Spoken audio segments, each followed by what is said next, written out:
Hello, good evening and welcome ladies, gentlemen and those who identify otherwise for this final round of the ACC Season 11 Championship. It's all about tonight where the championships gets decided. What's not to like about it? I'm Oliver Anderson, Mr. One of Oliver, and behind the cameras, as always, Grandpa Chris Hill. As we get ready for this evening of racing here at Monza. Very, very tight championship situations.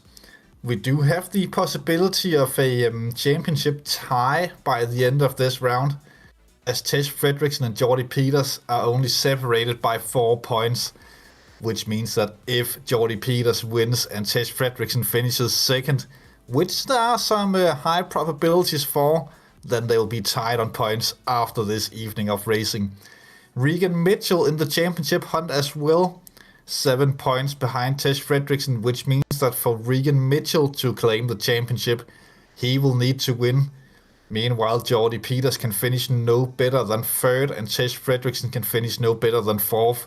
We will look into that later on if it becomes a reality for Regan Mitchell, and that's basically the top three that are somewhat secure on that for the pro class. In the silver championship, though, it's Patrick Treffers and Reindeer Helmout who's in the championship shootout. Just 4 points separate these two drivers, which basically means it's a winners take all situation because there's a 4 points deficit between first and second. So if Helmout or Trevor secure the win tonight in the silver class, they will be crowned champions. They are also both secure for P1 and 2 in the championship. They cannot be caught by a third place, which is currently held by Los Archer, who still have a lot to fight for. Only 5 points between Archer in third and Iron van der Linden in fifth, with Giel starring in between them on 53 points. So a lot of things could happen there as well. We will try to keep up with that, but pardon us if we can't keep up with everything that could happen this evening. Speaking of this evening, we do have some sort of a track guide laying around being nice and secure in the archives that we'll try to dust off for you guys to have a little bit of a look at with our wonderful guidance through. Around the final corner being Parabolica. Pit lane, very, very hard braking zone. Short pit lane though, so you don't lose that much time while being on pit road. One of the main things to look out for, the long start-finish straight. Be very careful in the start that you don't get caught by being a little bit too wide because there's a lot of grass. Big braking zone, best overtaking opportunity into the first chicane off the track. Turn 1 and 2. 90 degrees for turn 1 and just over for turn 2, which makes it very, very difficult and important to place the car correctly and hit those brakes just right. Can be difficult, especially if you're if you have the toe of the car ahead. Through Curva Grande, easy flat out. The cars can go free wide here up to the second chicane of the track. Again, big braking zone, huge overtaking opportunity as there's a left-right corner, which also finishes off sector 1 before a short straight. We've seen overtakes here as well. Basically, you can overtake anywhere on this track. Very, very wonderful track through Lesmo 1. Tricky corner to get right. And with the grass and gravel just on the outside, just getting it slightly wrong, you'll get 2 wheels out and you'll spin out. Lesmo 2. 1 gear change down, full risk on the outside. You have a lot of AstroTurf, one of the few places where track limits can be an issue during the race if you don't cut massively before the long, well not that long, but the fast run down before the Ascari chicane, where seasoned drivers, they prefer not overtaking into the Ascari because they know you lose so much time while overtaking here. They'll usually tuck in underneath the wing and go forward into the Parabolica. But third gear corner down in and then as early on the throttle as possible to get the best toe or best run down the longest of the secondary straights, we should say, here at Monza, the Temple of Speed, before heading into the wonderful Parabolica, which have been renamed recently, but I honestly can't remember the full name, so we'll just keep calling it Parabolica. Something like Michelo Alboreto, I'm being told my ears, but that was basically the lap, and then we're on to the start-finish straight once again. At the Temple of Speed, and we surely will see some massive speed tonight. Minimum wing on all the cars, we assume. Some midfield drivers, they might go for a little bit higher wing configuration, as it doesn't have that much impact on lap time, and the cars will be way more drivable if you have just a tiny bit more wing. They can be super unstable with the low downforce setup, but we'll just have to wait and see about that, how that pans out. We do have some calendars for the upcoming seasons, and the current one that we are running alongside this one, with the SLMS Championship 1 round to go that will be decided next Wednesday with a 60-minute race at Portimao. Basically a 2-horse race for hypercar. I can't remember how the GT3s look there, but surely a championship to look out for if we get a full broadcasting back up on that, as we do have a very, very humble current champion of that. Probably the greatest champion of all time here on SSRI. enough about the humble champions. We do have other championships coming up, as we'll continue the GT3 racing here on ACC, one more season at least, which will be starting on the 25th of November. The 12th season, it will be Silverstone, Zolder, Spa, Francorchamps, Kyalami, and then the final round at Mount Panorama. Wonderful calendar for those who haven't done much driving or thinking about getting into it or getting back into it for that matter. That is surely a season to be held. They were a little bit concerned about that race on the 23rd of December. That could be an issue for some drivers, but we'll have to wait and see about that one. Speaking of GT3s, a brand new GT3 season will be starting up as well on the 2nd of December when we go GT3 sprint racing on LMU for the first time. For those who haven't tried it yet, that is a way different experience than ACC. The cars feel much more live, not as way more difficult to drive, speaking of, because the ABS works a little bit more as you would expect it to work in real life. The throttling of the cars is no longer minimum or maximum throttle all the time. You do have to undulate it quite a bit, and the setups will be something brand new. So for the drivers who will be racing on the LMU GT3 championship, that will be something different to ACC, and we could see some mix-ups in who's good and who's not. Also, strategy will become a thing in that probably at some point later on. Obviously, with the LMU track list not being super long and deep, but first time going around for these cars will be Monza, Spa, Sebring, Fuji, and Bahrain. Not a lot of tracks with tons of familiarity from ACC, of course. Monza and Spa we have seen here before, but Sebring, Fuji, and Bahrain, that will be very interesting to see how the drivers will drive those. And big recommendation for the people out there, tune into to that. We will be trying to do some broadcasting on it, I think, but yeah, we'll have to wait and see. But surely go in and race it if you have the opportunity. That is very fun. I will guarantee you that personally. As we are not too far away from qualifying, just waiting for the drivers to basically finish off the practice so we can get some live action from track. And hello out there in the YouTube chat. Merrick Van Melis, good to see you again. Justin Dijon, always good to have you here. Milan Dumas as well. Some old timers we should all probably say at this point. But yeah, championship decider this evening. A few wildcard drivers as well. Beatty being one of them. Andrea Urso, former hypercar champion of the SLMS Championship Season 1. Rick DeMoy, super quick hypercar driver as well, both in here for the Spa race, only racing this race on this season, so interesting to see if they can cause a little bit of carnage in the championship standings here in the final round, because they could potentially put themselves in positions where they might steal away points. So yeah, this will be one to look out for. But qualifying have started. Tej Fredriksson, current championship leader. Nothing is decided yet, though. He will need a good qualifying to put himself into the best possible position before the race start. Quick reminder to the people out there who might be new to our channel. Qualifying works with the drivers going out there to try and get the best possible lap time over a single lap. That will decide the starting grid of the race that we'll see in about 20 minutes time. The drivers, they can return to garage as much as they like. You don't have to move out the way of a faster car coming from behind if you are on a fast lap yourself. If you're on an out lap or an invalid lap, then you do have to respect the faster cars coming through. So a lot of things to think about, a lot of different strategies that could be raced as well in qualifying. Little explanation of the track map, where as you can see the red dot will be the car that we are following. White dots are cars currently on a flying lap, and the blue dots are drivers on invalid laps. Why only 6 races? I think only 5 races actually for the championships. Yeah, and Milan, good point.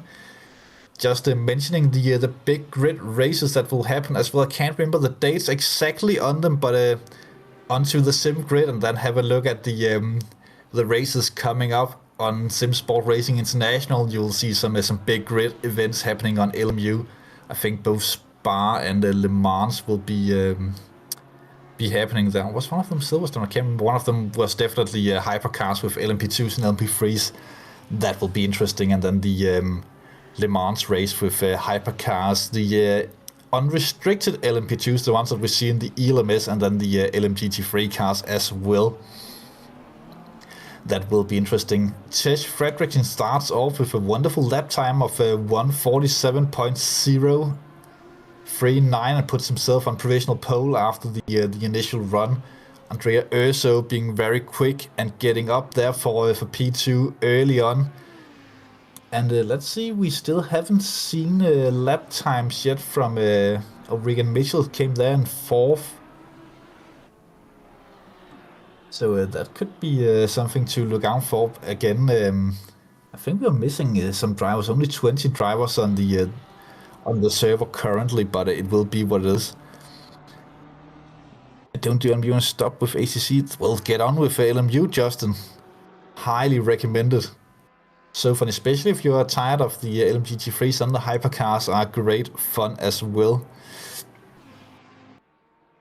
But yeah, the race will be on.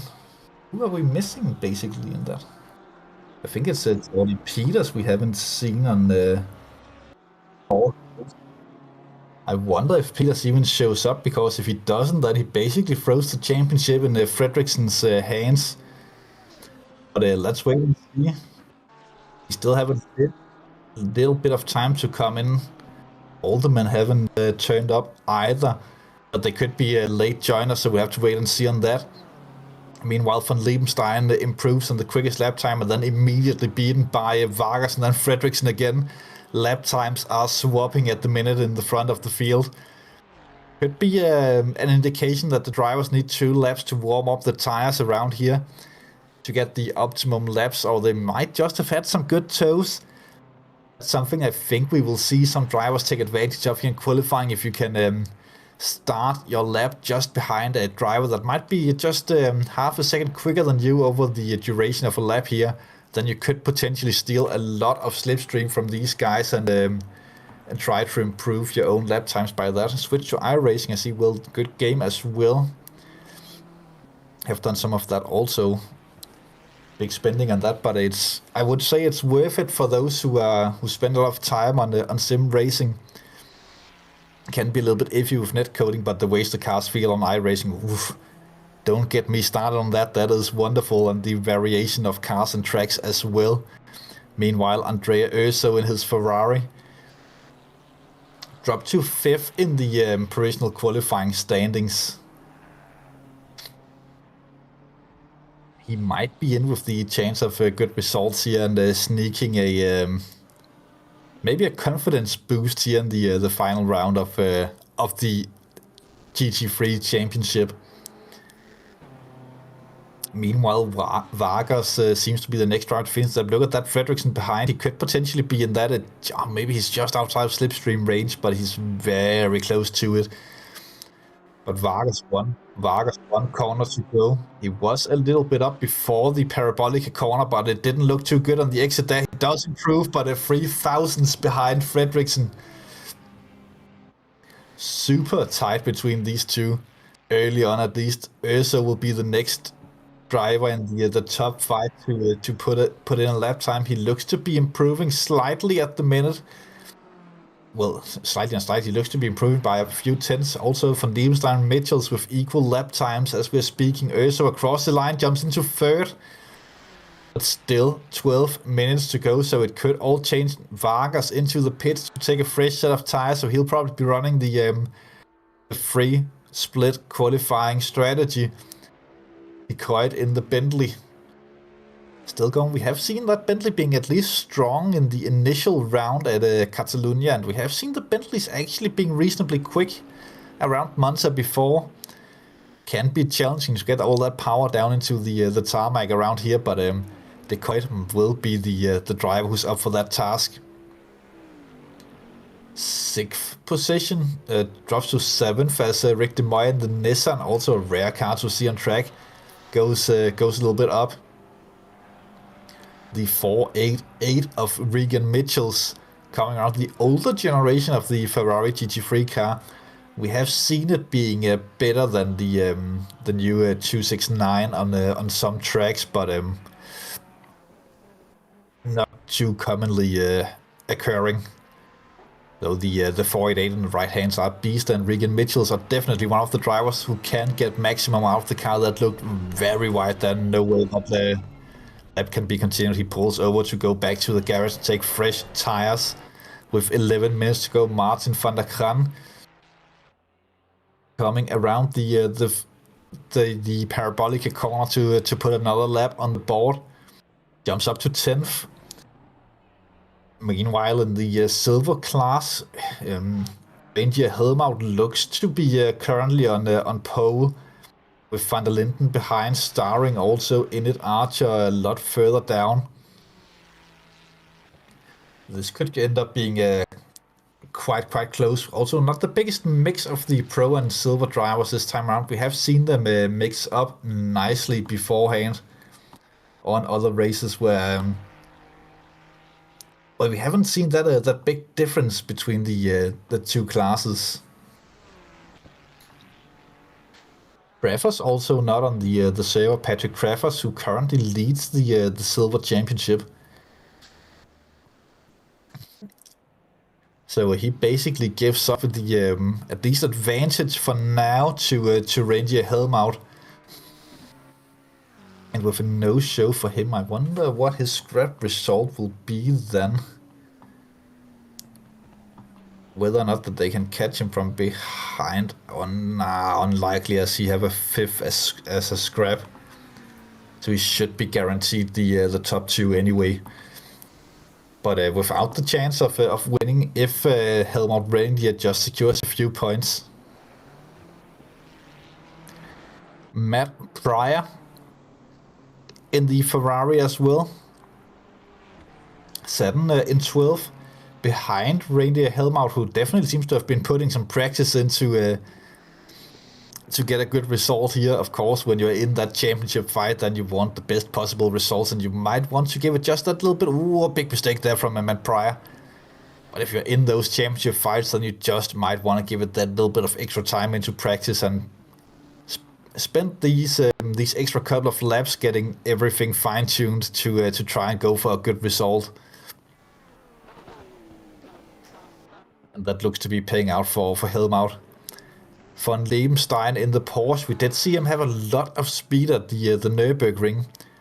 Difficult car to overtake for the other drivers, even though they were tucked in underneath the wing of the Porsche. They seem to have no top speed on Von Lebenstein.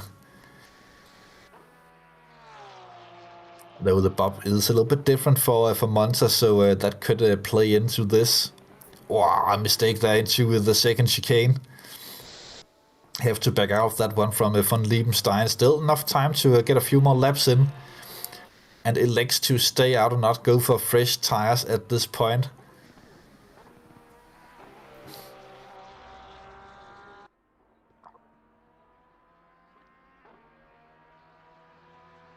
Urso have snuck up into to P2.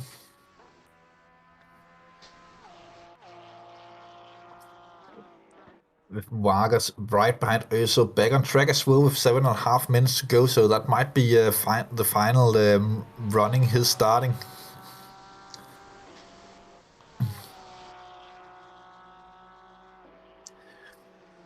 Often when we think of GT3 cars, we think of the Porsche. One of the more current or more common GT3 cars seen around the car, also with a lot of fans out there, the Porsches. Though they have been proven to be difficult to drive on ACC, and that's why we haven't seen that big influx of Porsches. The Ferrari are much easier car to drive, for example. Same goes for basically all the front engine cars, but those who knows how to drive the Porsche, they are very, very quick in it. One of these drivers being Von Lebenstein, of course. who did look to be a championship challenger, at least early on in the season, and can be there for good results occasionally. I wonder if tonight might be one of those times. The second chicane where he made the mistake before. Let's see, this time looks a little bit safer, but it goes through nicely. Keeps all four wheels on the track, no wheels into the gravel. Lesmo 1 hooks it nicely. Goes onto the curbs. I think that is legal enough through Lesmo 1. Big break there, and that's a little bit wide.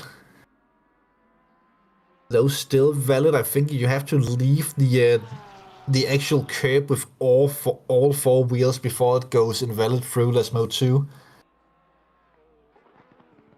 So Gary doesn't use the curbing on the entrance to the corner though. Wow, big slide there. Definitely lost the lap. He's going into the pits for as a what would be third set of tires for von Liebenstein. He in qualifying with 5.5 minutes to go. Regan Mitchell's in the 488. Also running wide there through Ascari. Continues to go though. Looks to be valid still on the timing sheets as he goes flying into the Parabolica. Kind reminder to the people out there that if you start your lap time before the time on qualifying runs out, then you are allowed to finish that lap. But when the timer hits 0, you cannot start a new lap.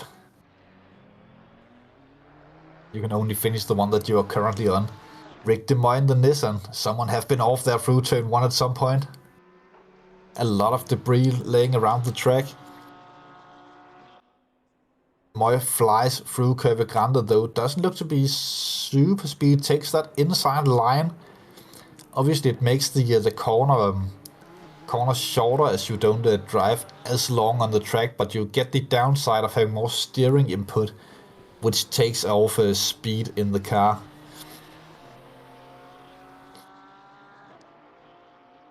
Currently sat in 6th, giving a little bit of a tow there to von Liebenstein behind, as they both go a little bit too wide there through Lesmo 2. But yeah, he is potentially giving off that tow to von Liebenstein, which might not be the best. Both cars, I think, lost their laps there, and von Liebenstein behind, warming up the tires at least. Maybe just driving off some of the gravel that he might have picked up through there, or he definitely picked it up, so that was probably what he was doing. As they go flying down the back straight. Moy needs to pull away from von Liebenstein, otherwise von Liebenstein will be in the perfect position to start a lap. Just in slipstream range of the much bigger Nissan ahead.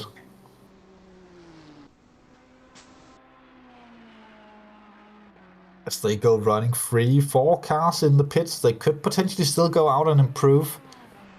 But Archer and Beatty not with a lap time yet. Unlikely they will go out, I think. But Vivada and Shelikans, they could still go out and go for... That would actually give them... I'd only give them 1 lap at this point.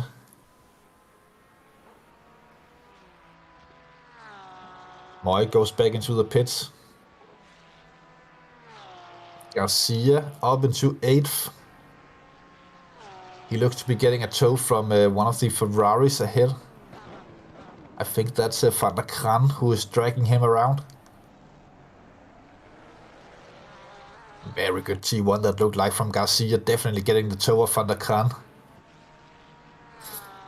Though big gaps this time around lap time wise in qualifying. Not too much of a gap between Fredriksson and Mitchells, but we are over a second in the top 10. That is not usual, especially not on a track like Monza. Not that long, but you need to be very confident on those brakes. Just that 1 or 2 meters later braking, that makes a huge difference around here.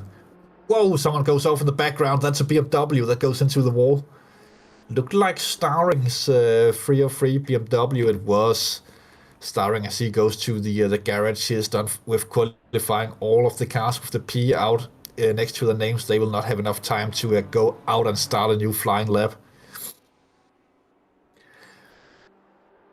Van Melis currently set in 9th position, just over that magical 1 second to P1. Through Ascari for Van Melis. Oh, not Ascari, that was Parabolica, obviously. And across the line, he will have time for one more, but the question is, does he have the fuel for it? Doesn't look like it as he backs off. No improvements. Also, both Fredriksson and Mitchell into the pit, so they will not be improving from this point.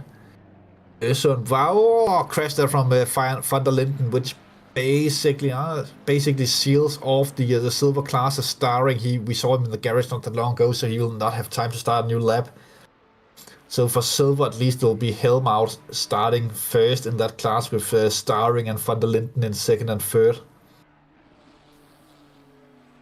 Also, though, could potentially challenge for P1. He will have one more lap if he has the fuel for it. Invalidate that one, but it was too late for him, so he would get this one also off the books. Doesn't look like it. He does go for another one. It's him.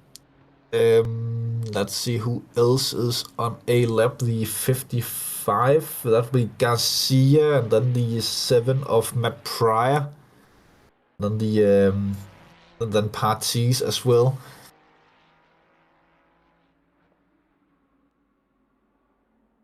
Matt Pryor currently set in 12. He haven't had the best of seasons this time around. Usually a driver we would consider, or at least I would consider, a top 10 driver in most of the races.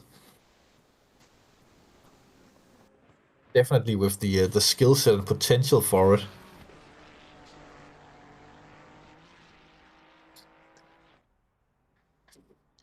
Didn't look too fast through Ascari there for Matt Pryor. Only him and the Ferrari of Urso left on the track.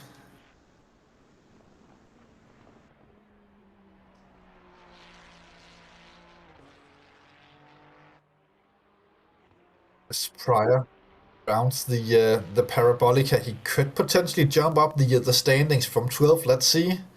Up to 9 for Matt Pryor and gets within the top 10. Pushes Van der Kran out. So now it's Andrea Urso, the only driver out there on track, the only one who could challenge for pole still.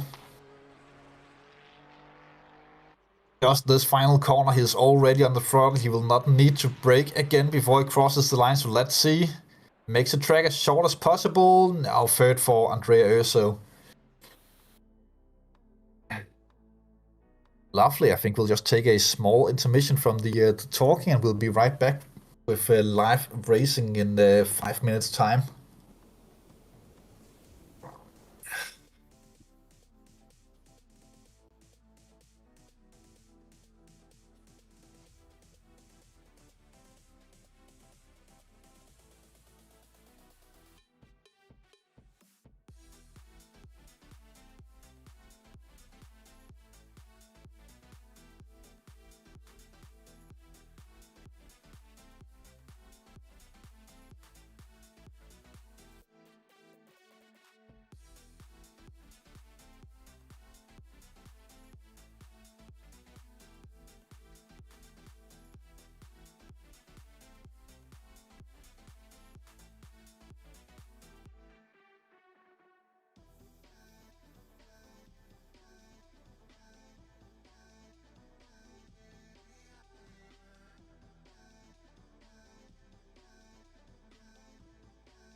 We are on the grid for the final time this season, with the drivers just checking out their setups for the final time, getting ready for this championship shootout.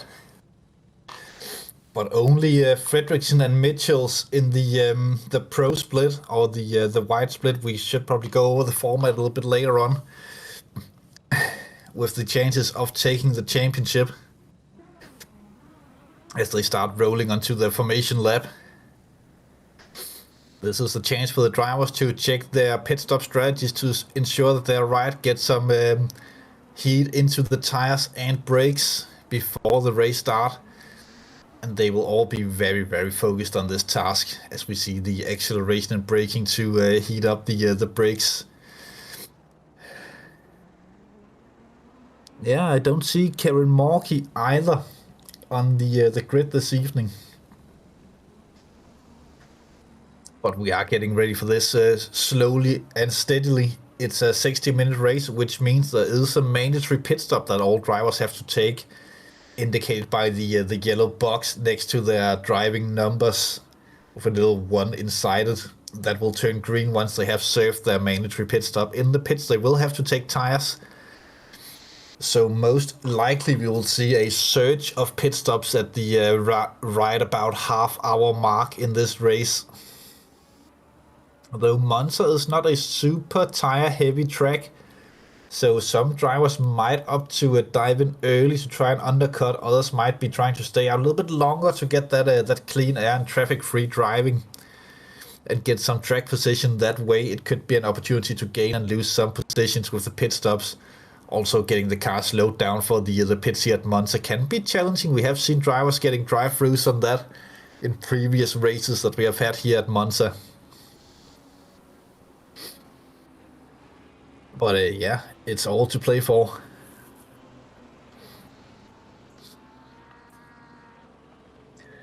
Ball Reindeer Helm out in the silver class to beat out Trevor's. He basically just needs to finish third at this point, as Trevor's best or Trevor's scrap result will be a fifth. And just to explain that a little bit further, in this championship, 5 rounds of racing, but you only get scored for your 4 best results, which means if you miss a round or if you crash out, and then you will not score the points for that one.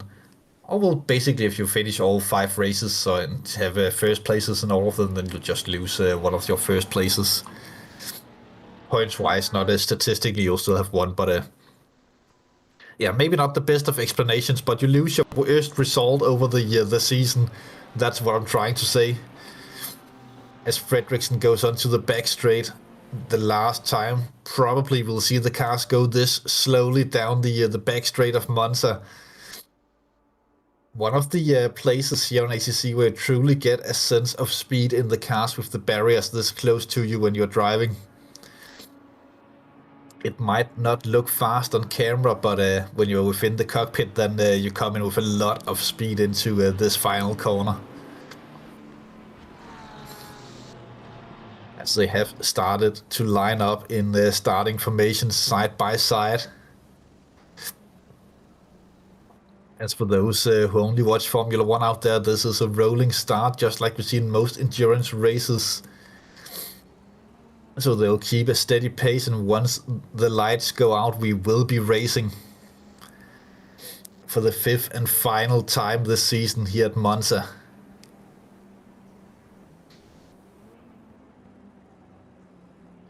Final chance to get heat into the tires and brakes.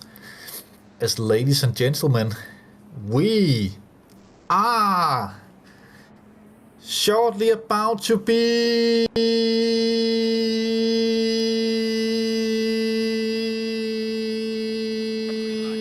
racing. Good start from Tish Fredriksson as he gets the launch on Regan Mitchells.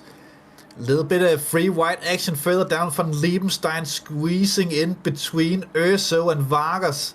Vargas gets a little bit of a push there from behind. Into turn 1 we go for the first time here at Monza. Oh, a big crash there. That's Fredriksson who's off. Big loss from Fredriksson there as he goes flying through turn 1 sideways. That could have massive championship implications. He got a little bit of a push from behind, it looked like, as he drops down through the field down to 14th. He'll have a lot of work in front of him, but he only have to get up into 4th in class. The drivers with the red balls, they don't count points wise. They are wildcard drivers, so likely that will be 5th or 6th overall he'll need to catch up to, but a lot of catching up for Tess Fredrickson at this point. Big implications already. Meanwhile, Regan Mitchells leads the field in front of von Liebenstein. That's Nick Vargas in 3rd, with Urso and Rick DeMoy, the 2 wildcard drivers, in 4th and 5th. De Knoit in 6th. Silver class wise, starring off to the best start. Helmut still holding a position that will give him the championship, as he runs in 12th at this point. For starring, this could be enough for 3rd by the end of things if he keeps this going. Onto the back straight, side by side still though.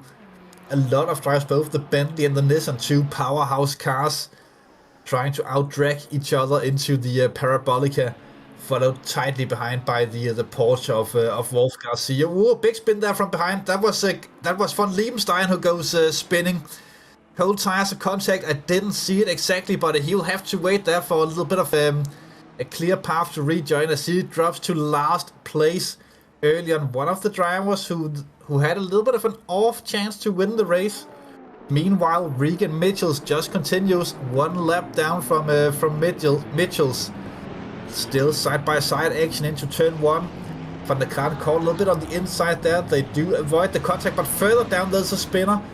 Who is that? Is that Mick Schellekens in the pink and white Porsche, who drops down to Van Liebenstein?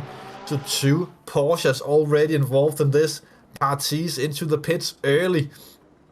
I wonder if he had some contact as well that forced him in there, or if it's maybe a strategy call. Meanwhile, Van Liebenstein have stopped on track as he retires from the race. So Van Liebenstein is out of this one. He'll not be causing any grievance in the championship for any of the drivers. Yeah, he is retired. Meanwhile, Party still in the pits. So down to 18 cars effectively on track, but we will see if Parties gets going again later on. Meanwhile, Urso have dropped to 8th. He have been involved in something as well. Probably that with von Liebenstein in the final corner. Side by side though with wow, is that Van der Kran, who actually drops the position. Urso overtakes, brings himself up to 7th again. Matt Pryor have gone around in a Scary. A lot of contacts here at Monza, something that usually happens quite often here side by side again. No, maybe it wasn't Pryor, it was the free car. That's not Pryor. Pryor still in it. Who is the free car though? That will be Bendy who have gone around. But Pryor side by side with that's Starring and Tess Fredrickson directly ahead of them, as he takes the slipstream of Fredrickson. But this could be tricky to get the car stopped. Then he will have less aero on the car as they all fall in. Oh, risky business there from Starring. Just getting in front of Matt Pryor there. Pryor maximum on the brakes. Little bit of a luck moment there that there wasn't any contacts forcing anyone around. As Pryor gets going further up the field, Rick DeMoy with the fastest lap currently in the race. Set in 3rd place, just behind Nick Vargas. I think that lap was very slipstream assisted though. But will it be enough to get the overtake done on the blue Mode 11 BMW of Nick Vargas? Vargas, who's also a driver who on a good day potentially could challenge for wins. Doesn't need that much luck, just a strong drive for himself, and he is potentially up there pace-wise with the likes of Regan Mitchells, Tess Fredrickson, and the rest of the guys up there. Jody Peters as well, of course, and Sim Spinkling, Nart Cox back in the days of these guys, Michael Thomas as well, former champions of this series. DeMoy tucking into the slipstream of Vargas, But let's see if the Nissan have the grunt to overtake the BMW in a straight line. Slipstream assisted it will be, but will it be enough for De Moy? Doesn't quite look like it. He will have to go for launch though. Not opting for it, tucking back into to the slipstream. He might be running a little bit of extra wing, or maybe the Nissan just don't have the top end on the BMW. Hard to tell from these pictures.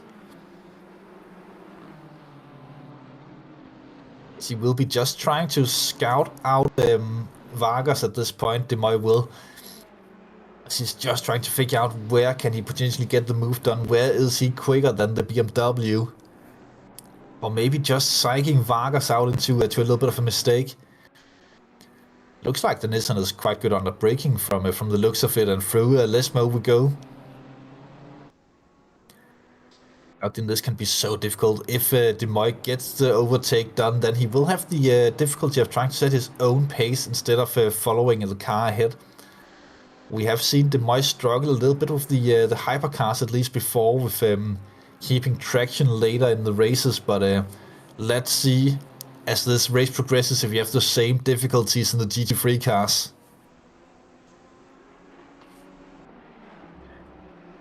Reasonable lines through there. That's also a thing to mention between the different the cars and engine placement.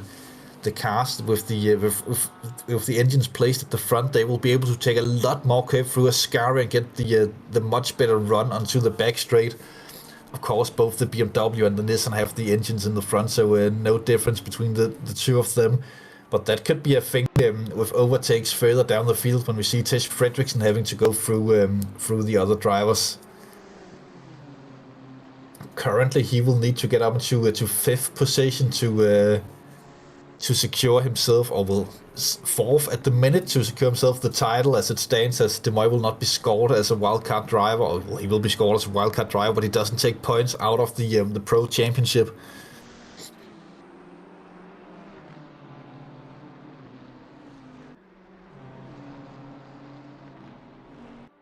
But Fredriksson actually not lost too much ground on the drivers up there. Here's a little bit of a replay of what happened into turn 1. Fredriksson being the very driver in front of this is Vargas. Oh, Vargas contacts the Ferrari, and then just a Constantina effect makes it so that that Fredriksson goes around. Super difficult situation that breaking into turn 1. And for Fredriksson, from his point of view, that could potentially have looked like that it was the Ferrari of Mitchell's, and that would definitely put a little bit more fire, or a little bit more wood onto his fire in this race. But when he sees the replay of that, I think that Mitchell's was completely without blame in that one.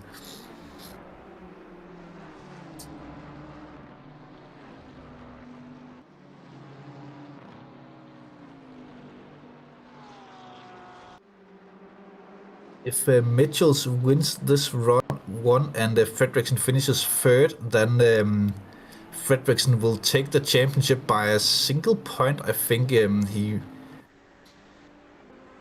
if the calculations is correct.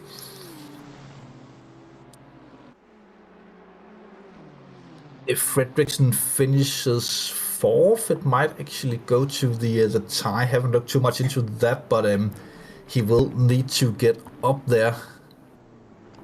Could potentially just have a little bit of a sneak peek to that. Now, if Mitchells wins and Fredriksson finishes 4th, then then Mitchells will take the championship as it stands, or 4th in points at least for Fredriksson. Then Mitchells will take this championship.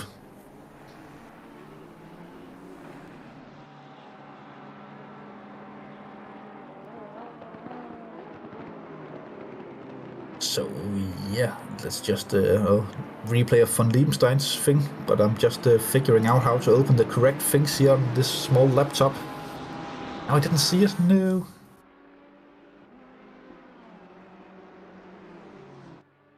Oh, it's fine, Chris, it's fine, I think the viewer saw it.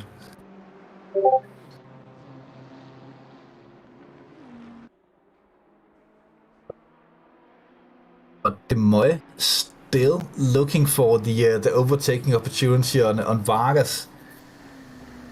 I don't think that he has settled in behind in any shape or form. He will be going for it if an opportunity presents itself. He might have also seen the collisions of Vargas and the other situations and may think that there could be a potential penalty coming after the race. Meanwhile, Fredriksson on Van der Kran for 8th position overall, which would be 6th in class as we have the 2 wildcard drivers. Urso, by the way, with the fastest lap so far in the race. Does look like that Fredriksson is running absolutely no wing on that car. He is in the slipstream, but that amount of gaining that could hint on low wings as well. Something you would expect from a driver fighting for the championship.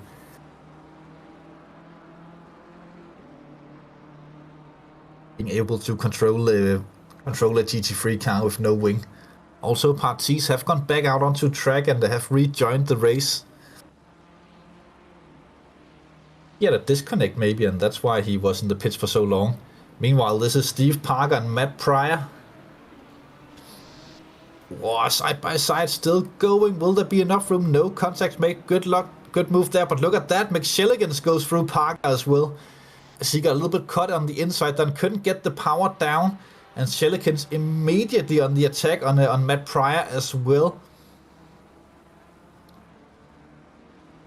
Looks for it at least.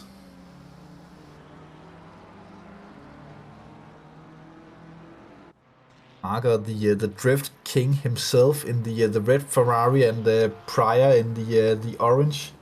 And Shellikins on the inside going for it into Ascari. Side by side, this could open the door back up for Parker as they will have a much worse run. Shellikins goes through and Parker almost losing it on the exit of Ascari there. Which means that Pryor sort of defends at least from Parker, but goes through. Does Shellikins on Matt Pryor and puts himself into 12th position. Also a little bit of a slide there, loose rear end on that Porsche. Again, indications of low wings on the cars when they go loose like that. Fredriksson still haven't found a way through or past Van der Kran. It can be difficult when you're this close to another driver to get the run out of the corner or take advantage of acceleration mistakes, as you have nowhere to go for extra speed. But at this time it looks like it will be done into the second chicane. Vard goes into the pits, by the way, but no, again, doesn't go for it. Tucks in behind.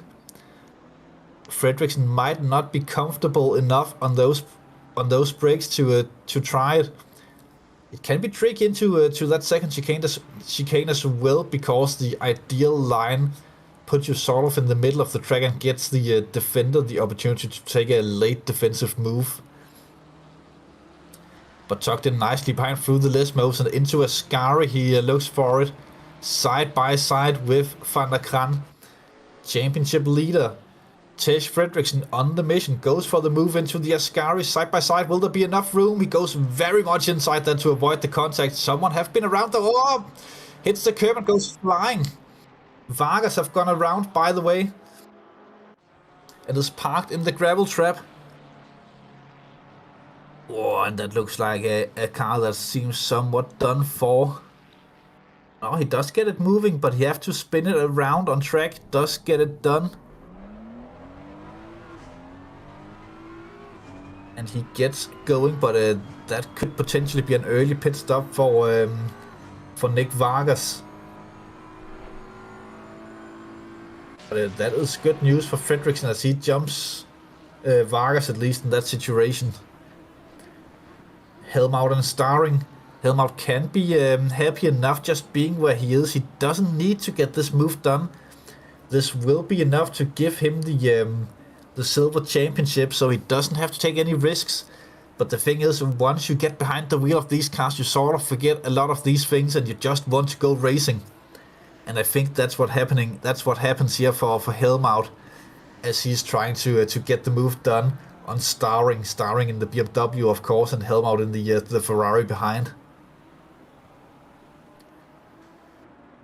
Could be interesting to see how much risk that they're both putting into this. Starring also with a lot to drive for in this race.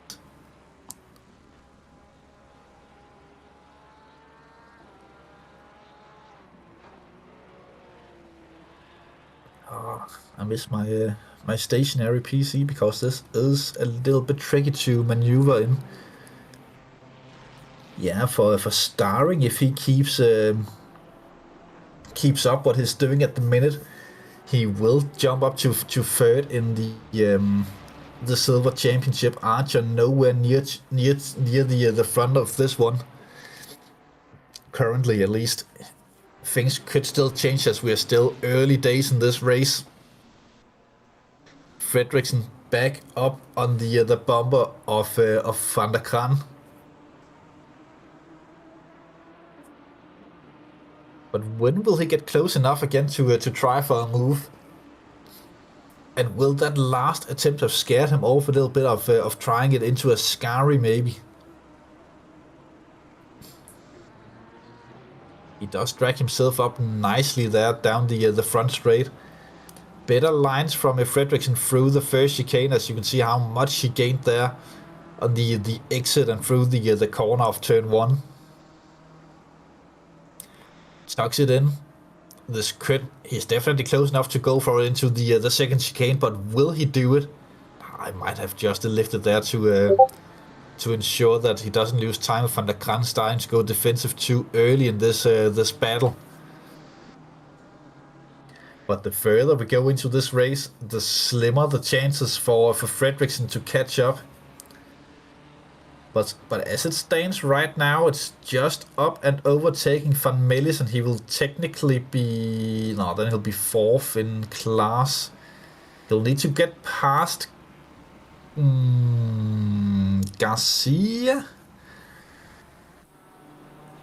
Yeah, he needs to get past Garcia as it currently stands in the race to secure himself the title if Mitchells maintains first.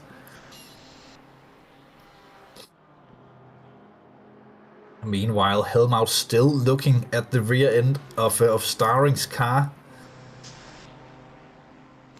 They could potentially ally here and say they'll both be fine with this, or maybe decide in the pit stops. Vargas did take the early stop as expected to probably fix that damage on the car and get a fresh set of non-flat spotted tires onto that BMW. Little bit of a shame there for Vargas, as he was running very nicely in this race in P2, but having to defend from Rick de Moy could have been it. We saw there just in front of this that Fredriksen tried at least to have a little bit of a look and didn't succeed, and that Helmut almost running into the back of Starring. That braking into turn 1 can be so deceiving. Because even though there's a few car length difference between you and the car ahead, once you hit those brakes, and the closer you get to the corner, the smaller that gap will be between the cars, and 1/10 difference will be a lot less meters when you're going about 50 kilometers compared to 260. We see again the time loss there for Fredriksen as he follows behind Van der Kran, as Fredriksen have a lot more speed through the Lesmos. But Van der Kran just so good on the exits that makes it really hard for Fredriksen to do anything about it. He does look for the inside move. Can he do this without contact? This time again very hard on that inside curb. Tucks in behind Van der Kran. He is there. He will have the slipstream, and he is close enough. This will be a braking duel into Curve Grande, definitely. Fredriksen can't wait anymore. He will have to get this move done. But again, just backs out of it. But Van der Kran leaves the door wide open. Drag race. Oh, Fredriksen, you lost a little bit there on the acceleration, but much closer down the front straight this time. Does he have it? Does he have the speed? Toxin getting closer. He will dive out. No, he doesn't. He stays behind. This will be very, very frustrating for Tej Fredriksen. He knows he's faster than the car ahead. He just can't get the move done. He just lacks that little bit of top-end speed in the Lamborghini over the Ferrari. Again, tucks in behind. We have seen him have the at least opportunities into this chicane, into the second chicane before. But those brakes just doesn't seem to be that good on the Lambo. Seems to be wanting to brake a lot earlier than Van der Kran. Van der Kran knows that even though it's more efficient lap time wise to brake a little bit earlier into that second chicane, if he brakes later, then it will be harder to overtake. And the run between the second chicane and Lesmo 1 is not necessarily the best place to go for an overtake. You need a lot of overspeed on the exit of that second chicane. Again, trying for it into the Ascari. Shillikins have gone around again. Meanwhile, this time Fredriksen holds it on the outside. That becomes the inside. Keep it without contact, guys. It does good racing there. Meanwhile, that's the car of Starring that gets involved in this now, who have the better run. Tucks in behind, almost making it free wide, but he is side by side with Fredriksen. Fredriksen almost going the wrong way in this race at this point. Starring looks to the inside. Fredriksen might be a little bit frustrated that he have to go wide and can't get as early on the acceleration as he wanted to. But Starring challenging the current championship leader in pro class for position here at Monza. It will be a braking duel into turn 1. Helmut just backing out of this one smartly behind. And Starring just not there. He was close, but no cigar this time around. Yeah, and for the people out there wondering if I might sound a little bit different today, that's because I'm on a laptop with my secondary mic. Some might say it's a sound improvement. Starring this time going for it. Outside move into this chicane. We have seen Fredriksen struggling with that braking. Starring actually making the move stick on Tej Fredriksen, and Helmut just looking behind, thinking, if he can do that, I can do it as well. Fredriksen might be frustrated. It might be the time for Fredriksen to consider the undercut to get out of traffic and maybe gain the possessions that way. Just getting out of traffic on track and trying to get some clean laps in.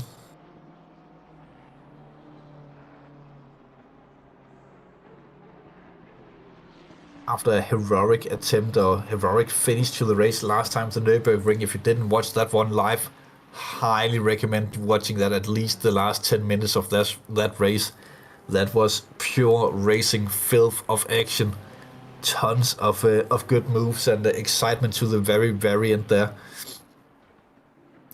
But let's see, this time Fredriksen gets to tuck in underneath the wing of a BMW. Maybe that helps him out a little bit more. He does get the better line and better run, but if Fredriksen does dive into the pit, opting for the strategy of undercutting and getting out of traffic, definitely what I would consider a wise move for Tej in this situation.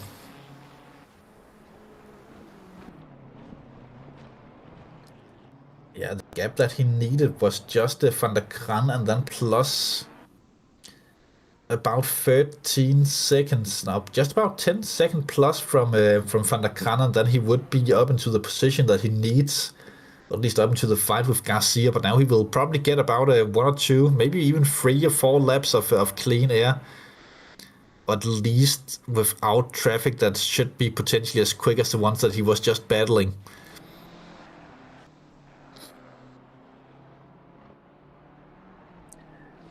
Meanwhile, Starring under immense pressure from Helmut. But again, Helmut, I think, might have just conceded and not wanting to fight this one, as he knows how much that this could impact his race if this goes wrong. It's a risk-reward situation, and the reward is just not there for Helmut in this battle. That is a good question. Milan is asking the chat what the deciding factor between two drivers in case of a tie. And we were talking about this a little bit earlier between Chris and I, and it should be most wins. And after that, most seconds, most thirds, and that weight down, but they will be equal on those, and I think it will end up being a matter of who have the best scrap result potentially between Regan Mitchell and Tess Fredrickson. We are not entirely sure how the tiebreakers work.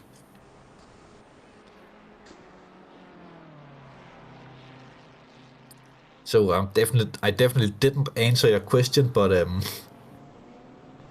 I tried. Maybe made it slightly more confusing, hard to say. Parker also goes into the pits.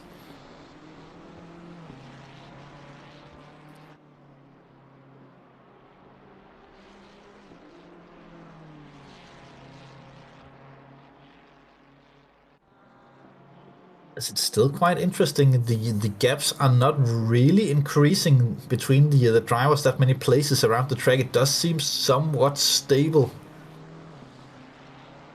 Most drivers are within 1 or 2 seconds of the cars ahead of them, while this is currently the closest battle on track. But they are slowly gaining on Van der Kran ahead.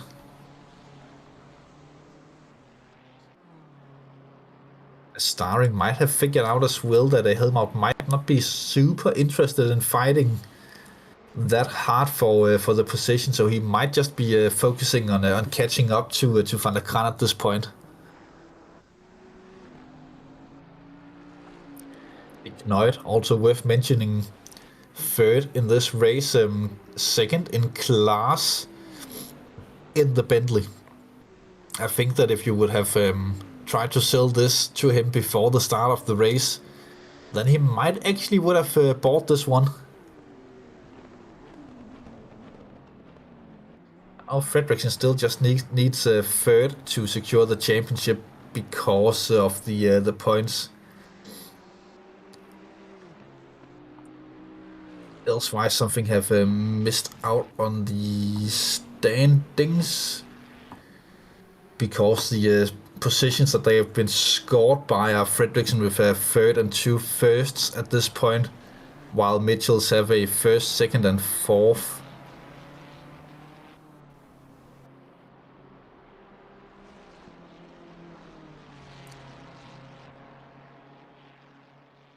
Well, there's only 7 points between them, and it should be 7-point difference in. Oh, that's 4. That's 18.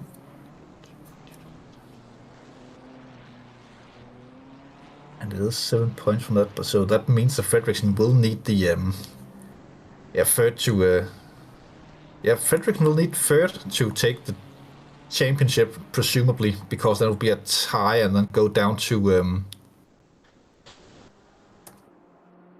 a decider. No, third. If he takes second, then he's most definitely a champion. Then he will have the points, and third will go down to a tie.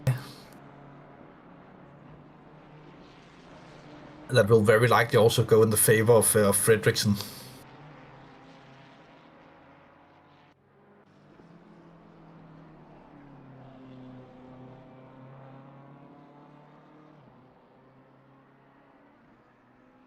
So he will have to go up and get past Garcia as it currently stands. But still a long way to go. And anything could happen. We could even see Mitchell's puncture and go spinning wild. Yes, Milan, I'm dead sure about this. There's a 7-point difference on Fredrickson and Mitchell at the minute, and there's a 7-point difference on the first and the third in the championship. And the tiebreaker should go in Fredrickson's favor, as he will have more P2s.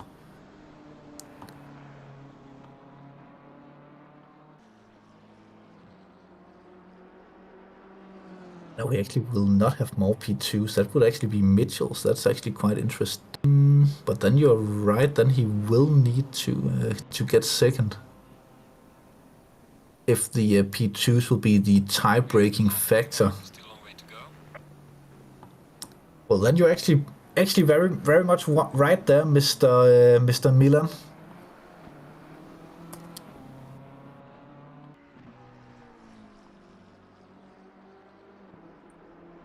That is very, very correct. But let's see what happens in this race. Still a long time to go. And Chris will be working in the background to figure out the actual tiebreakers instead of just guesstimating. As Vivard took the early pit stop, still running down in 18th position, might not have the best of memories of this track. Especially this particular corner. For those who don't know the story, it's might not yours to know. Nevertheless, the pit stop round have begun as we have crossed over the halfway point in the race, and we do see a lot of drivers going into the pits, with both De Moy, De Knoyd, Urso, Van Melis starring coming in, which means it's just Parties, Archer, Garcia, and Mitchells that we have not seen in the pits yet. As they still go lapping out there. Fredriksson right in the back of Van der Kraan after the pits. Did gain a little bit on the pit stops there, but this time it goes for with warmer tires than Van der Kraan. Super frustrating situation for Tej Fredriksson as this time he does manage to get the move done and goes by Van der Kraan. He will have a lot of ground to make up in this one. He will have to catch up to De Knoyd then, if the tiebreakers work as we expect them to. Who sat all the way up in 5th.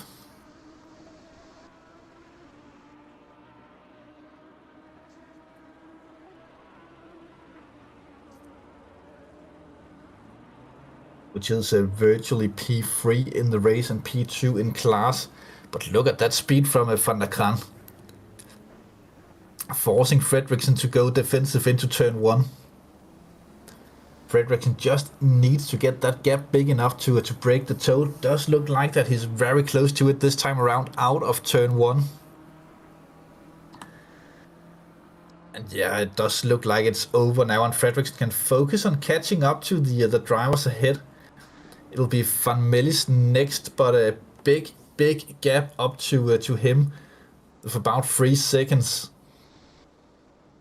Was lapping in the BMW up in 7th at the minute, though. He will gain a position after the pit stop rounds as Helmut have come into the pits. Same with Garcia and Mitchell, so it's only Parties who is left running without having had his pit stop done.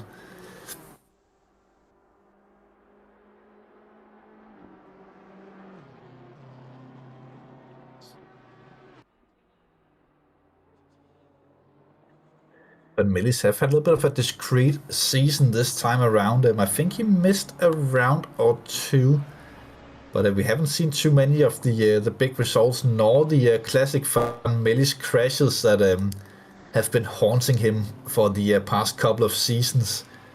That he have got involved in some strange situations from time to time.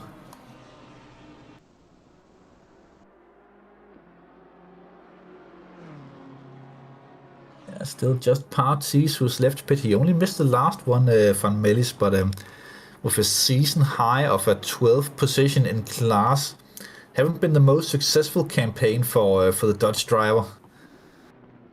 One of the fan favorites out there in the bright orange Mode 11 car.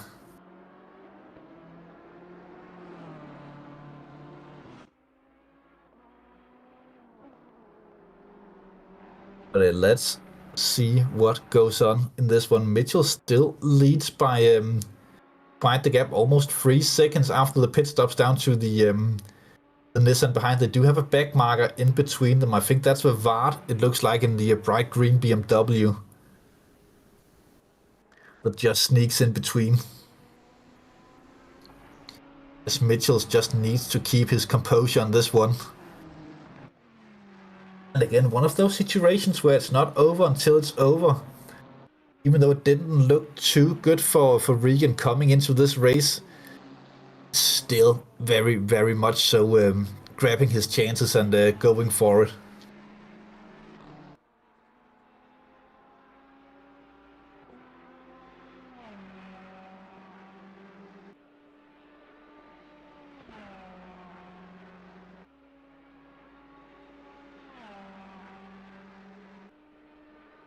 An actual champion this time around this season. But again, low numbers in the final round of the drivers. Would have been interesting to see a 30 plus grid here at Monza, even though that would have been guaranteed carnage and maybe a little bit too much work in the back of the shed with the replays and the camera work there, but would have been fun to see. Or a sudden rain shower could have been interesting as well. Though it does look like it will keep dry for the rest of the season. I don't think that we have seen rain at all this season, which is quite unusual. But the weather guards haven't been with us here in the small shed.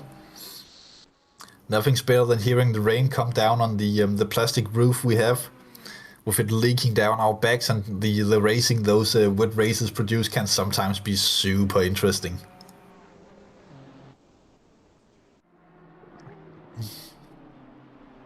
Helmut actually overtook Starring in the pit stop.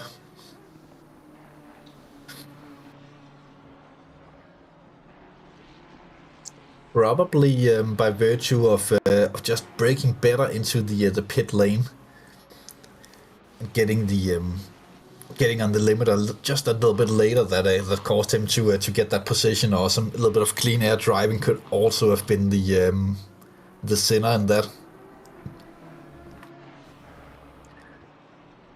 Reindeer Helmut will crown himself champion if he maintains this, also for a season high of a 9th place overall.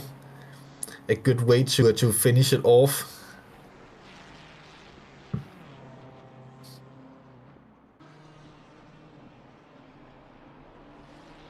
As he actually seems to be applying at least some pressure to Van der Kran. Van der Kran might have lost a little bit of confidence after the pit stop. Getting the fresh tires on might not have been the best for Van der Kran. But again, we saw him not being so careful behind Starring before, so we would assume for Helmut to be very safe and conservative behind Van der Kran as well. As Helmut knows that the risk reward will be too risky in this situation. It doesn't balance out on the board if he goes for it. But again, hard to say what a racing driver will do once you get behind the wheel and you start focusing on the actual driving. These things can sometimes just go out of the window, and you forget all about Van der Kran with a mistake there through the second chicane. Helmut looking for it, but doesn't want to stick it in there. Lifts off nice and early to secure that Van der Kran knows that he's not going for it. Meanwhile, Fredriksen have caught up to Van Melis as well. Just a little bit further down the road from this. Helmut again looking for it, but I think we'll see the same thing with the lift off. Yes, not risking it.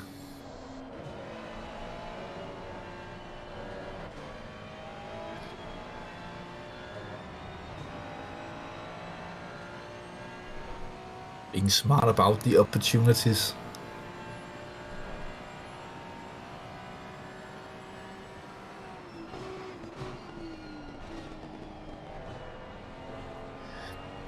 But if Van der Kran continues to drive like this, then Helmut might be forced into trying something, because Starring is just 1 second behind, who could come up and be a factor in this battle. Starring actually with a lot better exit there of Parabolica. And gaining a lot of ground on these two Ferraris.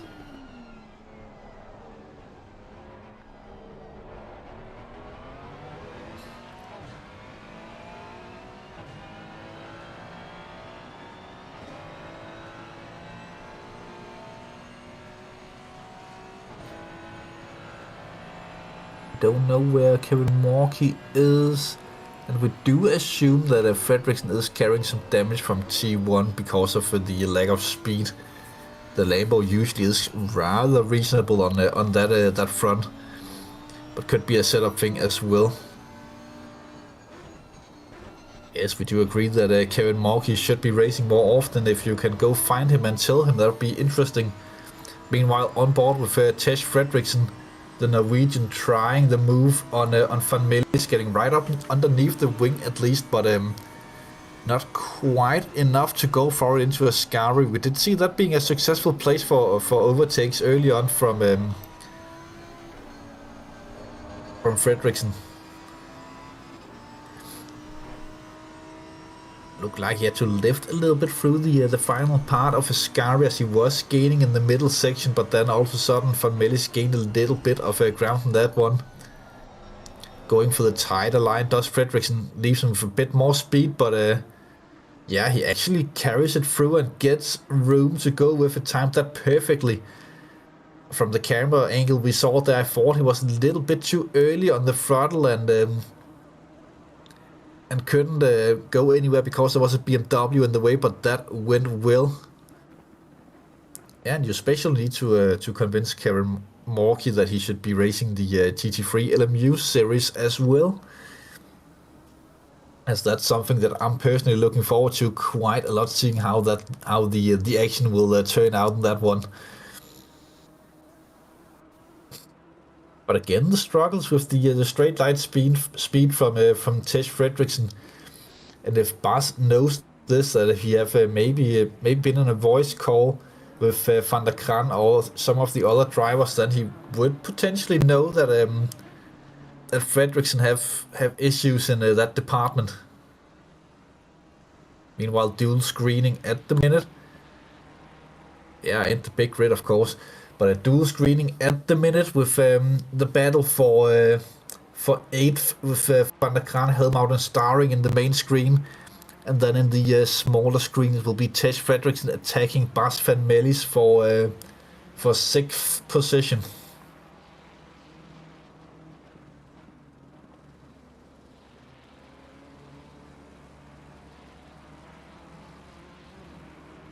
But at this point, it will be difficult for Fredriksson to catch up to it. Just Garcia in front. That's a gap of 16 seconds. Meanwhile, this time, Van der Kran under severe pressure. We do know Van der Kran have great racecraft and knows where to place the car. It's a very, very difficult driver to overtake. Not quite there either this time. This time, Fredriksson with the run alongside Van Millis. But again, Van Millis just gaining that little bit of ground coming down the main straight, and Fredriksson not quite alongside. Meanwhile, Starring attacking Helmut in the background. Going side by side into there, and Helmut just backing out again, not wanting to take it side by side through the corners. Being smart about the racing. Seeing how Fredriksson is driving somewhat, it reminds me of how the older generation Porsche, how it felt to drive that when you went down the straights. Massive grip in the corners, very good under braking. But the top end was horrendous in that Porsche. You had no chance of overtaking nor defending in the car.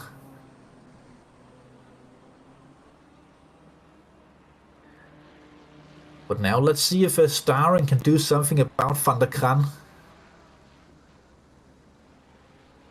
as he will have to close those final couple of meters to attempt the overtake for what will be 8th position. Doesn't matter too much championship-wise. Actually, it matters not at all championship-wise for the individual championships. There's a little bit with the overall championship that could play into a factor here, but not too much in the ones that we care most about, the pros and the semi-pros. Starring got the toe and the reasonable exit. He will have to go the long way around through Parabolica if he can't cut in underneath. Doesn't look like the BMW have the grip for that at this point, even though the Starring is only on roughly 15 minutes old tires, but the same goes for Van der Kran, of course.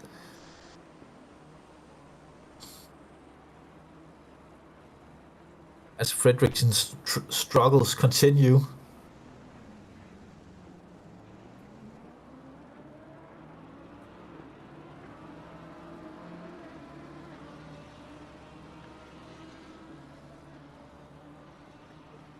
It must be so frustrating for Fredriksson not being able to get that position and make the overtake. He have been so dominant this season, and yet it comes down to a situation like this. 2 race wins, a third and a fourth. You've been there in all the races so far. Championship rivals Jordy Peters, our main rival before this race, Jordy Peters, had a first, third, second, and then the scrap result of 15th in round 2. Meanwhile, Regan Mitchells have been there and thereabouts with a 2, 1 and 4 and the scrap result of 6th.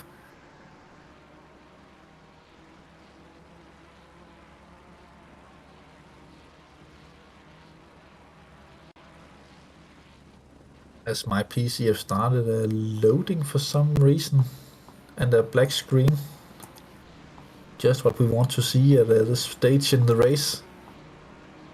We're likely just coming back and everything have unfolded.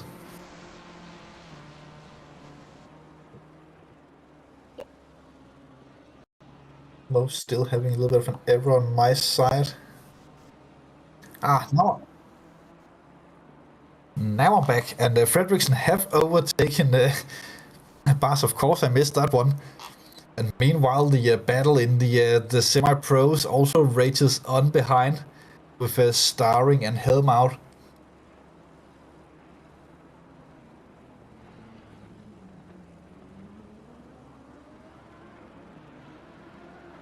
Ooh, Starring have to cut across turn 1.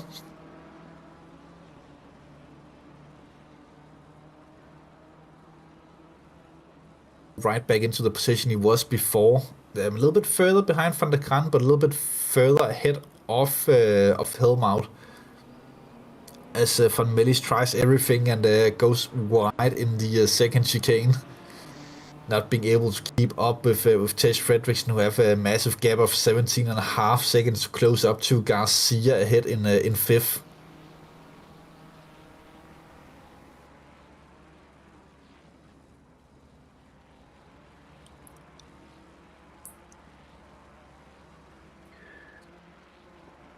Further down the field, Vargas have caught up to Iron van der Linden as well.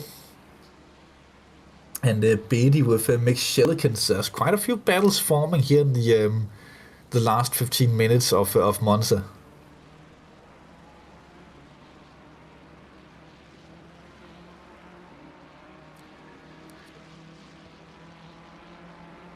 So I've also caught up to De Knoit for P3. It's actually really starting to kick off battle-wise here late on in the race. It is the Urso De Knoit battle we have in the bottom screen. Meanwhile, Starring with a little bit of a bad exit there through Parabolica.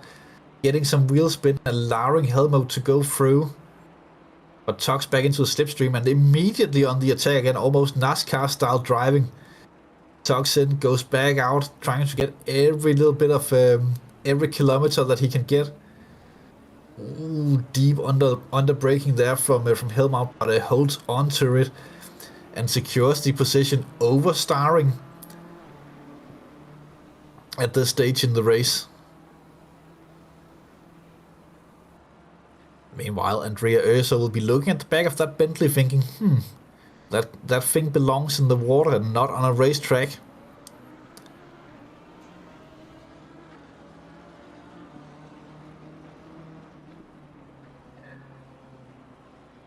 But again, we have seen it before, especially with big moment there from Starring as he goes much later on the brakes. But as we have seen earlier in the race, especially with Fredriksson, it's one thing to be quicker than the driver ahead, but it's a whole nother thing to get the overtake done. Speaking of overtakes, this looks like to be it for Van der Kran. He will probably have to concede this position to Helmut as he have to fall in behind through Ascari, and Helmut goes through and puts himself up into 8th position. And Van der Kran immediately under pressure from behind. We have seen this before. We had these groups of 3. Once you lose the position, you quickly have to lose the other one. Van der Kran having to lift off there. He might have been under pressure from track limits at that point. Otherwise, he would probably have kept his foot in. But Van der Kran losing 2 positions in about 1 corner and a half a straight. Dropping himself into 10th position behind both Helmut and Starring at this point. But could Van der Kran potentially come back in this one and re-overtake Starring We will have to wait and see, but just under 10 minutes to go in this one. Meanwhile, Urso also getting a bit frisky there, putting 2 wheels onto the gravel out of the second chicane and now into the lesmos for these guys, as they apply tons and tons of pressure. Meanwhile, Vargas have overtaken Iron van der Linden behind, and Baldy have dropped a little bit further behind Mick Schillikens again. So the Urso De Knoit battle are the closest one as we are speaking on track. Well, the closest one alongside with this one, of course. It does say 0.6 on the timing board, but that can be a little bit deceiving from time to time, as there's a little bit of a difference in when people start braking and then the splits around here. The gap does seem to have opened up a little bit between Starring and Van der Kran.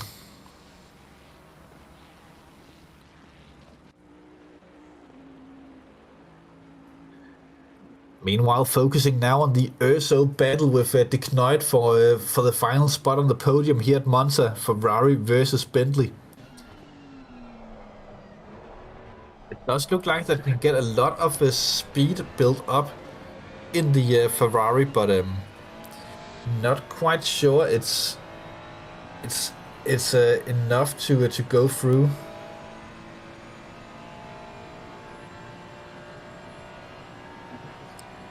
We'll need a lot of overspeed around here to actually get it, but trying to slingshot, just starting those about 50 to 100 meters behind before coming onto the straight, getting the maximum slingshot effect underneath the wing of the car ahead.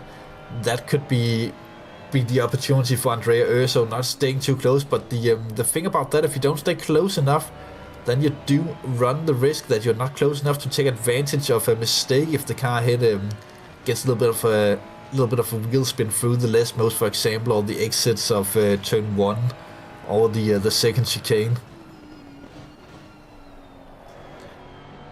The bottom screen, the battle have reheated between Helmut and Starring, if they've become a little bit closer on track once again, as that seems to be an inseparable battle. We have seen these semi-pro drivers all season battling it out like this. Basically every single round they have been close together in big packs of drivers. Usually not the same drivers from round to round, but there have been many packs of battles in that class. Definitely one of the best parts of this season.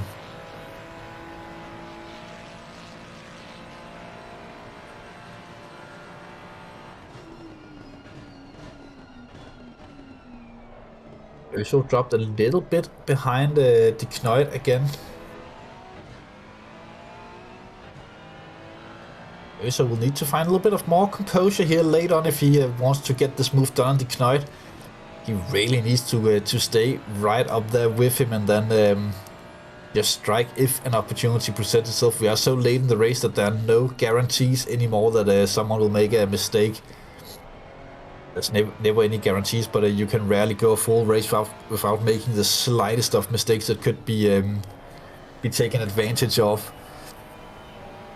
But with 6 minutes to go and the level of these drivers, I think you'll have to find something out of the trickery book if you want to go through at this point. A big toe would obviously help a lot, but I'm not sure that he can find that. There's some left traffic up ahead, it looks like, though, that they will have to pass. And it's the question of how much they want to play ball in this one. It is one of the McLaren, it looks like, so it's either Archer or Partis. Looks like Partis from behind at least. No, was that Archer? Doesn't really matter too much.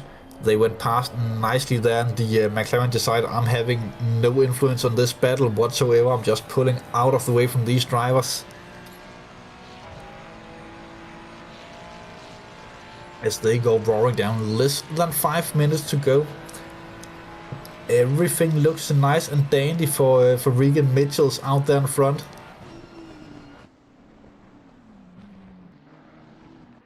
quite the achievement winning the championship if this holds in the 488. Not something that I would have put my money on before the championship. Of course, you can never count out Regan Mitchells in any kinds of championship situations, as he is so experienced and knows quite well what he's doing. But yeah, what a campaign he have had this season. A lot of struggles with the 488, but never enough struggles to make it a big issue. He managed to keep the car within his grasps, learning how to drive the older generation GT3 car once again. And one of the well, he is driving the 488 Evo, but one of the cars that we have seen basically since the launch of the game, the 488. The Evo 1 came through. There's a battle here. That's Nick Vargas and Matt Pryor, who have heated up here late on. Vargas have found a lot of pace here late in the day. Of course, he had that big crash early on that put him down the order. Went in for the early stop to get the repairs done and a fresh set of tires. Reasonable recovery run he have had so far. Of course, P11 will be likely the optimum he'll get out of this one, but still a good recovery considering how badly that car looked damaged after that big crash at the exit of Ascari.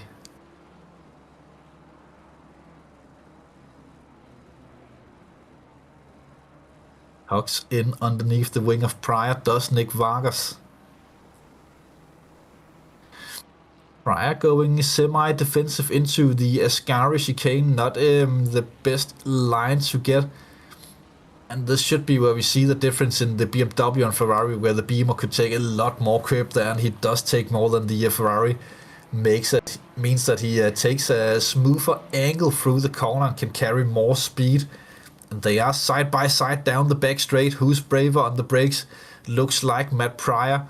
And just gets stopped and hooked on the apex. Vargas, he had sort of set himself up for a cutback there, but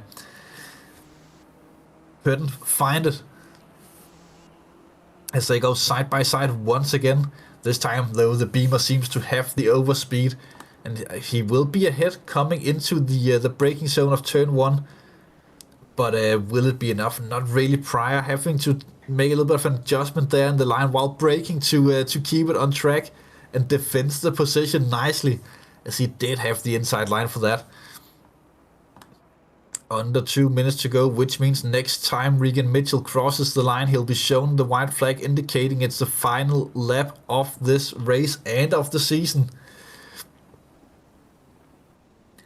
Meanwhile, Vargas and Pryor, they'll have this lap and one more, so Vargas will have a few more opportunities. He is all over the back of Matt Pryor, but can he get this move done? Forcing Pryor into a defensive line. Definitely on the warpath now between the two of them. Both drivers usually very responsible in their way of driving, so we're not expecting any big contacts, anything like that.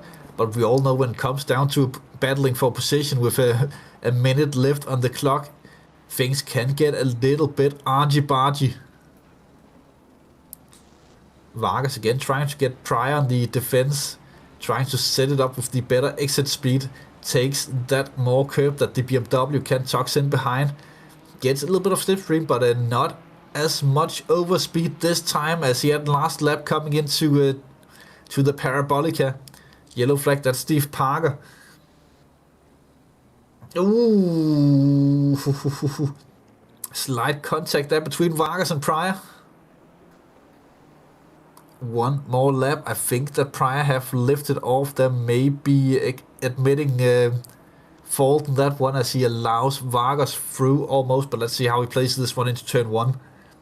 Could also just have been a deception of sight. Doesn't let Vargas go through, so he will be fighting it to the bitter end for position, but Vargas does manage to get it done by his own into T1. Meanwhile, Van der Linden and Schelikens also in a tight battle just behind these guys as Regan Mitchell rounds the final corner of the final lap of the final race of the season. and puts the crown on top of himself unless something ridiculous happens here by the end as Matt Pryor goes for the move on Nick Vargas. Just getting that car stopped, and while we're talking about that, Regan Mitchells does win the race and take the crown, the trophy, the fame, the everything in the 488, becomes champion of the LMG, or not LMG, of the GT3s once again. Rick de Moy finishes second, De Knuit in third, Urso fourth, but action still going on. Leonardo Wolf Garcia in fifth. Fredrickson will come home in a disappointing sixth, losing the championship in the final round after a rather commanding lead coming into this race. And Bas van Melis finally gets some redemption in the season and finishing well within the top 10 and a 7th position to finish off the season. Helmut gets it in 8th, winning the class and both winning the class championship-wise and in this race ahead of Starring. Ooh, big contact at the end by between the two of them, and they will lose positions to both Van der Linden there and Schellikens. And Barty as well. Pryor, he knows he was at fault there and lets Vargas go through. Will be a little bit upsetting for Vargas as that basically wipes the good recovery that he had, but a good sportsmanship nevertheless from Matt Pryor. And we all know how it can go when you go into the final corner and you're a little bit frustrated maybe that you haven't gone through yet in situations like this. But what a season we had from the opening round at Catalonia, where it seemed like the Bentley was back, to the final race where it actually turned out that the Bentley was back. Rather great season we had, and we are only now looking forward to the next one, both on LMU and Assetto Corsa Competizione, to see how everything will pan out. Just trying to figure out how to go back to the screen that I really want. There and thereabouts, and maybe we'll get someone in to talk about how their seasons went. We're not staying around for too long in the ship after this round, as I must admit to being quite tired at this point, as we do have a champion joining us. Hello and welcome to the small shed, and I do believe a congratulations will be in place, as this will be a semi-pro championship that got secured here in the final round. Yeah, thank you very much. Yeah, well, first of all, I want to say thank you to everyone. It was a tough race, that's for sure. It's probably it's 19 degrees still, so I don't believe that, but yeah, exhausting. Once again, everyone really clean. Just a few moments here and there, but yeah, was close in the end. Yeah, it looked like you had a lot of battling with Starring and Van der Kran in the race. We were talking a little bit here in the stream about how you might have had the thought of not going too hard into that battle, as it would be quite risky if you would have lost out in a contact and dropped down, as it would have maybe put the championship in jeopardy. True. But I didn't know how much difference there is in points, so either I had to like stay safe. But when he overtook me, it was like, wait, am I gonna lose by 1 point now? So yeah, it was a mental struggle as well. Like, do I take the risk? Do I not? But in the end, yeah, I just did. Yeah, and it paid off, thankfully. Kept it on track and everything worked out by the end. As champion of the semi-pros, you'll be up against drivers like Regan Mitchell next season in the pro class if you stay around for that. Oh, no. Oh yeah, I had the same thoughts when I got up to that split immediately, and now I'm commentating because I had no chance. Fair enough. Yeah, but a big season coming up next time, and both with LMU and ACC. Will we be seeing you in both championships, maybe? Yeah, we'll see. We're definitely hoping for it. Thank you for joining us and putting a few words on the season. Regan Mitchell joining us as well in the small shed. And again, a congratulations will be in place to you as well with winning the pro championship. Does it feel weird winning the race after the initial contact with you, Vargas, and Fredriksson in turn 1? Hello, yeah, it's a bit bittersweet. I don't want to celebrate until it's confirmed, actually. But I had a quick look at the incident before coming in here, and I'm confident it wasn't my fault. So It looked like that you got hit from behind before coming into the corner, and then just Constantine it further. I don't think you could have done much different there, but that's sometimes how racing go, that it's out of our hands when we go into to turn 1. Things happen, and keeping it consistent and staying in the battle, that's all that it is about. But winning the championship in an older generation car as well, the 488, that must be a little bit special. yeah, that feels good. I like the way this car drives. So I was struggling to pick between this Ferrari and the V12 Aston, but I thought the V12 would be too slow. So I would agree on that. yeah, I'm glad I did. It was pretty good. It's fairly on pace on basically every track. It's just got some weaknesses on tyre wear and things like that. But yeah. Yeah, I've seen statistics, and on some tracks it's actually bumped more than the 296, according to LFM, which is quite interesting. Yeah, I think it can put out some crazy lap times, but that's more like you're not in control at any point when you do that. That's how I felt last race and Nurburgring in qualifying. It's a car you really need to drive on the edge to get a best performance out of it. But I must say the season for you, good race first round. But after the second one, I was thinking a little bit, is Regan actually still in? And of course, with the win in round 3, and then again back to 4th in at the Nurburgring. I must say I had you counted out quite a bit before this round, but again with Jordi Peters not showing up, and then the turn 1 shenanigans, then it did look easy enough this race after you broke away from the pack. Yeah, I was feeling fairly good the whole way until after Nurburgring, and then yeah, I thought I was out as well.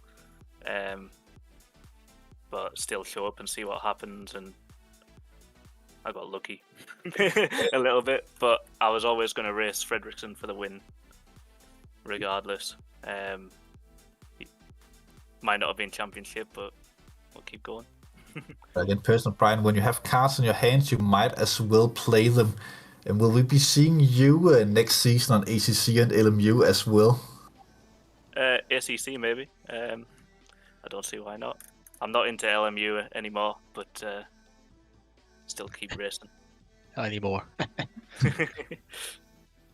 Yeah, we hope to see you back there. Speaking of, the shit is getting crowded. Hello, Tesh Fredriksson, championship leader before coming into a race. This must have been a little bit of a sour into the championship with that turn 1 collision. Yeah, I don't really know what happened until I saw the replay, so it was quite surprising that it got taken out, but hey ho, it's racing. Yeah, you never know exactly what happens, and that is the risks of Monza turn 1, but fast forwarding a little bit into the race, it did look like that you were struggling on top end speed, trying to overtake and go back through the field. Did you repair the damage in the pits, or did you just keep it out? I had 18 seconds of damage, so I will probably just my race will be over if I repaired that. So no, I did not repair it. Were the damage contributing to the lag of top end? We did see it definitely struggled with both Van der Kran and Van Mellis for quite a while with the overtakes.